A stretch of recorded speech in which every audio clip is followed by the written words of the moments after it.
শিরকুটি রহমতুল্লাহ আলাইহিকে দেখার পর এই সোহবতে লেগেই গেলেন। একবারে হুজুর সোহবতে লেগে গেলেন। হুজুর থেকে সান্নিধ্যে নিয়ে হুজুর বাড়িতে বাইত গ্রহণ করেছেন। একেবারে তিনি বর্মা থেকে নিবেদন খেদমত করতে করতে উনি বলেছেন, आई अजीजुर रहमान तुम क्या चाहते हो, क्या मांगते हो? अरे हुजूर मैं सरकार दो आलम सल्लल्लाहु अलैहि वसल्लम की दीदार मांगता हूं। अच्छा ठीक है, दुआ करो ख्वाब में। हुजूर ख्वाब में नहीं, बेदारी में, स्वप्न नয়, शैतान अवस्था। हुजूर हजरत ठीक है, এনে কিছুক্ষণের মধ্যে হযরত দেখো সরকার দো আলম সাল্লাল্লাহু আলাইহি ওয়াসাল্লাম সরাসরি এক মুবারক চোখে দেখাই দিলেন। জোরে সোরে বলুন সুবহানাল্লাহ। এই জন্য হলেন হযরতে শাহ শিরকো। তারপরে তিনি কি করিলেন, 1948 সালে ঘটনা। সেই সময় রমজান মাস ছিল। রমজান মাসের মধ্যে তিনি শেষ রাত্রে সেহরি খেয়ে পান খেয়ে তিনি একটু শুয়ে পড়লেন। তন্দ্রা আবার উঠলেন। কিছুক্ষণের মধ্যে ফজর হয়ে যাইবে। তো মুখের মধ্যে যদি ফান থাকে, খাবার জিনিস থাকে, যদি ফজর হয়ে যায়, রোজা তো কি করবে না, রোজা কি হয়ে যাবে, ভাঙ্গি যাবে। এই ফজর হওয়ার কয়েক 1 মিনিট আগে ওইখান থেকে সত্যের মধ্যে ডাক দিতেছেন, এই আজিজুর রহমান উঠো, কুলি করো, ফজর হো রাহা হ্যায়। থাকতে উনি উঠে গেলেন, হুজুরের তনবি করে দিলেন। উঠার পর কুলি করে তারপরে ফজর নামাজ আরম্ভ করলেন। উনি হলেন সেই শাহে শিরকো। মৃত্যুর বিছানার মধ্যে প্রত্যেক মুরিদের এখনো পর্যন্ত অনেক মৃত্যুর বিছানার মধ্যে বললেন যে তোমরা সরে যাও, আমার হুজুর কিবলা কি আসতেছে, তশরীফ আসতেছে। এই মৃত্যুর সময় হলো খুব কঠিন সময়। সেই সময় শয়তান নিজের আপন ব্যক্তি এর সুরত ধরে পানির গ্লাস নিয়ে হাজির হবে দুঃখ দেওয়ার জন্য। তেমত অবস্থার মধ্যে ঈমান চলে যাওয়ার, হারিয়ে যাওয়ার আশঙ্কা আছে। এমন সময় পীরে কামেল যদি হয়, পীর যেখানে তাকত না কেন, 100 মাইল 200 মাইল 1000 মাইল 200 মাইল যেখানে তাকত না কেন, যদি সঠিক মুরিদ হয়ে থাকে, ওই পীরে ওখান থেকে মুরিদকে সাহায্য করে কলমা পড়াইয়া ওই জগতের মধ্যে নিয়ে যেতে পারে। এইটাই হলো আমাদের শাহ শিরকুটের খুশুসিয়ত। রওয়ায়েতের মধ্যে আছে একজন মানুষ ইমানদার ব্যক্তি এন্তেকাল করলে তারপরে তার অনেক ক্ষমতা বেড়ে যাবে। এটা যদি সাধারণ ইমানদারের বেলায় হয়ে থাকে, আর ওলিয়ে কেরামের বেলায় তো আরো কি কথা। ওনাদের ক্ষমতা, ওনাদের মর্তবা, ওনাদের দরজা, ওনাদের আলোচনা বৃদ্ধি হইতে থাকবে। আল্লাহ তাআলা ওনাদের শান মান বৃদ্ধি করেন। আমার নবীর শান মান যেন আল্লাহ মুহূর্তে মুহূর্তে বৃদ্ধি করেন। আমার নবীর উম্মতের মধ্যে ওলিয়ে কেরামের শান মুহূর্তে মুহূর্তে মুহূর্তে মুহূর্তে আল্লাহ জাল্লাহু ওনাদের শান বাড়াইতেছেন, বৃদ্ধি করেন। আলহামদুলিল্লাহ। এই সমস্ত কার্যক্রম করাইতেছে আল্লাহর পক্ষ থেকে, যেহেতু আল্লাহ ওনাদের উপর কি হয়ে গেছেন, রাজি হয়ে গেছেন। আল্লাহ যদি বান্দার উপর রাজি হয়ে যায়, এই বান্দার সব কার্যক্রম আল্লাহর পক্ষ থেকে ব্যবস্থা হয়ে যায়। আলহামদুলিল্লাহ। তো যাই হোক, শিরকুটি রহমতুল্লাহ আলাইহি, আমি বলছি একটা শব্দ, ফাতেহে বাঙ্গাল। বাংলাকে বিজয় করেছেন। খাজা গরিব নওয়াজ হলো ফাতেহে হিন্দ, হিন্দুস্তান বিজয় করেছেন, ইসলামের পতাকা উড্ডয়ন করেছেন। এমন ভাবে করেছেন, ওনার আগে অনেকেই হিন্দুস্তানের মধ্যে, খাজা বাবার আগে অনেকেই রাজা বাদশারা, সুলতান মাহমুদ গজনবী রহমতুল্লাহ আলাইহি থেকে শুরু করে আরে অনেকে হিন্দুস্তান ফতেহ করার জন্য অভিযান চালিয়েছেন, কিন্তু তারা বেশি দিন সেই ক্ষমতা বা টিকে রাখতে পারে নাই। যেহেতু রাজনৈতিকভাবে ইসলাম পৃথিবীর মধ্যে প্রচার হওয়ার দুইটা সিস্টেম, একটা হলো রাজনৈতিকভাবে, আর একটা হলো রুহানিয়তের মাধ্যমে। যেখানে যেখানে ইসলাম রাজনৈতিকভাবে কি করেছেন, প্রচারিত হয়েছেন, সেই সমস্ত জায়গার মধ্যে রাজনৈতিক পরিবর্তন হওয়ার পর আর ওইখানে ইসলাম থাকে নাই। আর যে সমস্ত জায়গার মধ্যে ইসলাম বেলায়েত এবং রুহানি শক্তির মাধ্যমে গিয়েছেন, সেখানে রাজনৈতিক পট পরিবর্তন হওয়ার পরেও ইসলাম ঠিকই রয়েছে। যেমন ভারতবর্ষ, এর আগে যারা ইসলাম প্রচার করেছেন, দখল করেছেন, বিজয় করেছেন রাজনৈতিকের মাধ্যমে, তরবারির মাধ্যমে, আর খাজা গরিব নওয়াজ ইসলাম নিয়ে এসেছেন রুহানিয়তের মাধ্যমে। ভারতবর্ষের মধ্যে 600 বছর মুসলমানের রাজত্বের পরে আসলো ব্রিটিশের পরে বর্তমান, কিন্তু সেখান থেকে ইসলাম চলে গেছে না, ইসলাম বাকি রয়েছে। এটাই হলো রুহানিয়তের কর্মকাণ্ড। অনুরূপভাবে বাংলা, এই বাংলার মধ্যে আল্লাহ তাআলা শাহী সিরকুটকে নির্বাচন করেছেন, খাজা গরিব নওয়াজকে যেমন নির্বাচন করেছেন, গৌসবাগ থেকে শুরু করে গৌসবাগ ওনাকে বেশি তাজিম করার কারণে গৌসবাগের কদম শরীফ উনি চোখের উপর মাথার উপর রাখার কারণে গরিব নওয়াজকে গৌসবাগে কি দিলেন, তোমার তাজিম বেশি হয়েছে, এর ফলশ্রুতিতে তোমাকে হিন্দুস্তানের রাজত্বে বাদশাহী দেওয়া গেল। তাহলে বাদশাহী পাইলেন গৌসবাগের পক্ষ থেকে। মদিনা শরীফে যখন গেলেন আমার নবীর পক্ষ থেকে এলান হলো, কিন্তু দিলেন গৌসবাগে। আর এই বাংলার মধ্যে হযরত সৈয়দ আহমদ সিরকুটিকে পাঠাইলেন গৌসবাগ থেকে, যিনি গৌসিয়তে কুবরা পেয়েছেন, ইলমে লদুনী পেয়েছেন, সবকিছু পেয়েছেন।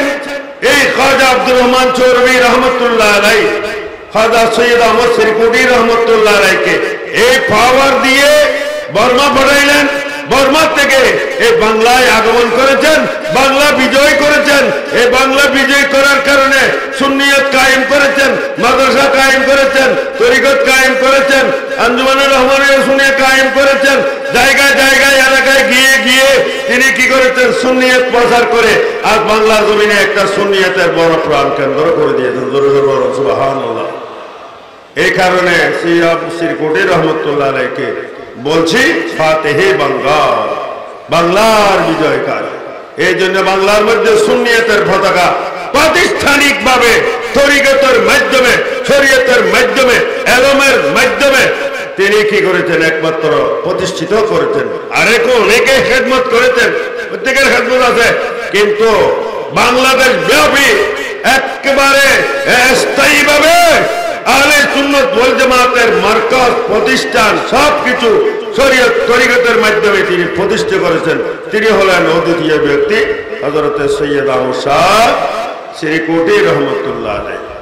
আর বাংলার জমিনে এখানে সুন্নিয়তের খেদমত করেছেন গাজী দ্বীনুল্লাহ শের বাংলা আল কাদেরী রহমতুল্লাহ আলাইহি। তিনি একাই ছিলেন, তাহার পাশে কেউ ছিলেন না। আমি বলতে চাইছিলাম হযরত সিরকুটি রহমতুল্লাহ আলাইহি যখন খাজা আব্দুর রহমান চৌরবী রহমতুল্লাহ আলাইহি এতগুলো নিয়ামত পাওয়ার পর এই দরুদ শরীফের খজিনা আরো অনেক এলাম, এগুলো পাওয়ার পর নিজকে কি রেখেছেন, তিনি গোপন রেখেছেন, প্রকাশ হইতে দেয় নাই। এমনকি দরুদ শরীফ লিখেছেন এটা বাঁশের সঙ্গের মধ্যে লিখেছেন, কেউ জানে না। সিরকুটি রহমতুল্লাহ যখন বর্মায় যাচ্ছেন তখন তাহাকে দিলেন এই বাঁশের সঙ্গ থেকে, হয়তো এগুলো ওখানে গিয়ে খুলবে যাতে এখানে প্রকাশ না হয়, নিজকে ছুপাইছে। কিন্তু সিরকুটি রহমতুল্লাহ আলাইহিকে সব এলম, সব কিছু, সব নিয়ামত ইলমে লদুনী দান করে পাঠাই দিলেন। তো সিরকুটি রহমতুল্লাহ আলাইহি হলো খাজা আব্দুর রহমান চৌরবী রহমতুল্লাহ আলাইহির মুজহির, ওনাকে প্রকাশকারী। খাজা চৌরবীর কি জিনিস, কি হস্তি সিরকুটি রহমতুল্লাহ আলাইহির মাধ্যমে প্রকাশ পাচ্ছে, প্রকাশ পাইতে থাকবে, প্রকাশ হইতে থাকবে। তো এই জন্য এতগুলি নিয়ামত দিয়ে ওনাকে পাঠাইলেন। সুতরাং এই বাংলার জমিন বহুত বড় ধন্য জমিন। এই বাংলার জমিন এই তো বড় নিয়ামত পেয়েছেন, এত বড় হাস্তি পেলেন, এতগুলো নিয়ামত পাইলেন, সব কিছু পেয়েছেন। এই জন্য বাঙালিরা বড় ভাগ্যবান, বড় কি ভাগ্যবান, বড় খুশনসিব। এত বড় হাস্তি আমরা পাইলাম। আমাদের এখানে হুজুরে আহলে সুন্নাত ওয়াল জামাতের হুজুরের শরীয়ত তরিকতের মূল কেন্দ্র আমাদের এখানে করেছেন, কিন্তু ওইখানে উত্তর পশ্চিম সীমান্ত প্রদেশে সিরকুট শরীফে ওইখানে করে নাই। এখানে হুজুরের সবগুলো এখানে করে দিচ্ছেন, সব নিয়ামত এখানে, সব এখানে, সব জাহিরি বাতিনি নিয়ামত এখানে দিচ্ছেন, ডালতেছেন। সুতরাং আমরা, আমাদের কাজ হলো এই নিয়ামত গুলো কি করে হাজির করা। কিন্তু হাজির করতে গেলে কি লাগিবে, মোহাব্বত লাগিবে, আদব লাগিবে, মোহাব্বত আদব, মোহাব্বত লাগিবে। আল্লাহ নবীর নিয়ামত হাজির করতে গেলে মোহাব্বত লাগবে, আদব লাগিবে। সিরকুটির দরবারে নিয়ামত হাজির করতে গেলে মোহাব্বত লাগবে, আর কি লাগবে, আদব লাগবে, মহব্বত থাকতে হবে, আদব থাকতে হবে। তখন এই দরবার থেকে নিয়ামত হইতে থাকবে। এই দরবারের নিয়ামত শ্রীগুটি রহমতুল্লাহ যখন বর্মায় গেলেন, সেই বর্মার মধ্যে অনেকে হুজুরের সান্নিধ্য গেলেন।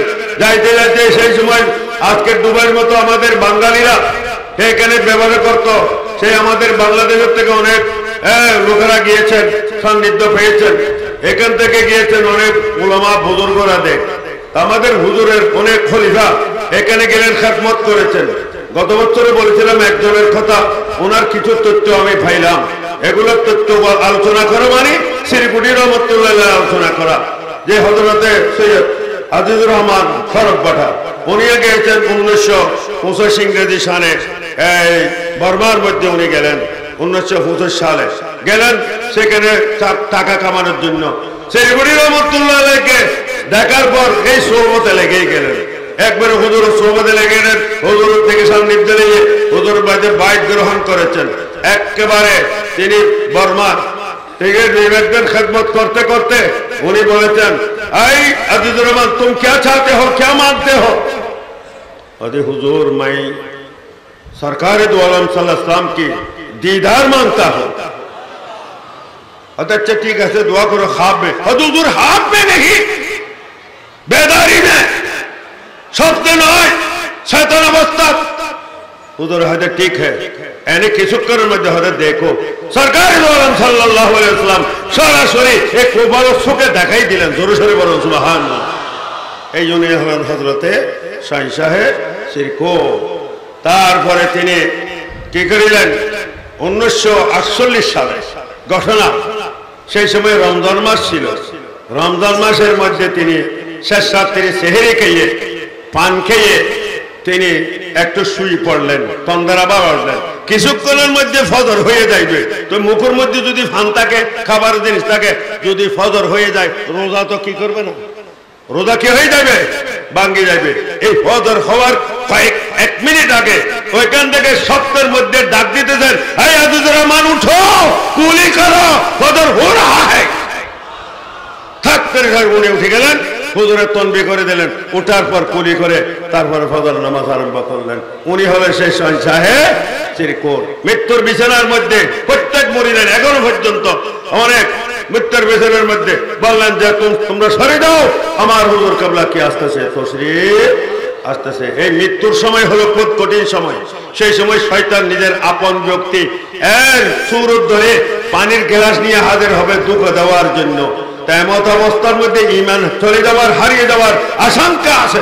এমন সময় পীরে কামেল যদি হয়, পীর যেখানে তাকত না কেন, 100 মাইল 200 মাইল 1000 মাইল 200 মাইল যেখানে তাকত না কেন, যদি সঠিক মুরিদ হয়ে থাকে, ওই পীরে ওখান থেকে মুরিদকে সাহায্য করে কলমা পড়াইয়া ওই জগতের মধ্যে নিয়ে যেতে পারে। এটাই হলো আমাদের শাহী সাহেব শিরকোর খুশুসিয়ত।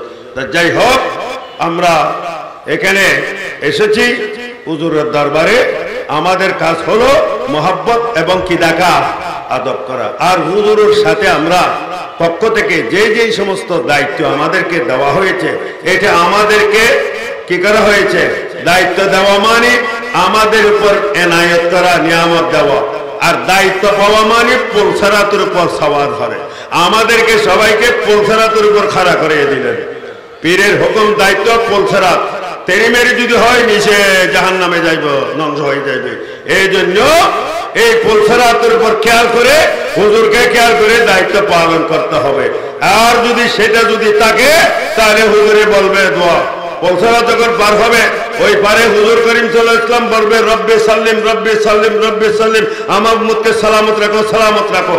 এই আমাদের হুজুরের দরবারে আমরা যারা দায়িত্বের মধ্যে আছি, হুজুরের পক্ষ থেকে যারা আছি, এগুলো হলো পুলসারাত। সবাই হুজুরকে দোয়া চাইতে হবে।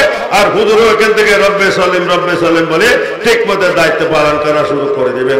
আল্লাহ আমাদের সবাইকে হুজুরের নির্দেশিত পথ মতে আদব মহব্বতের সাথে পালন করার তৌফিক নসিব করুন, আমিন।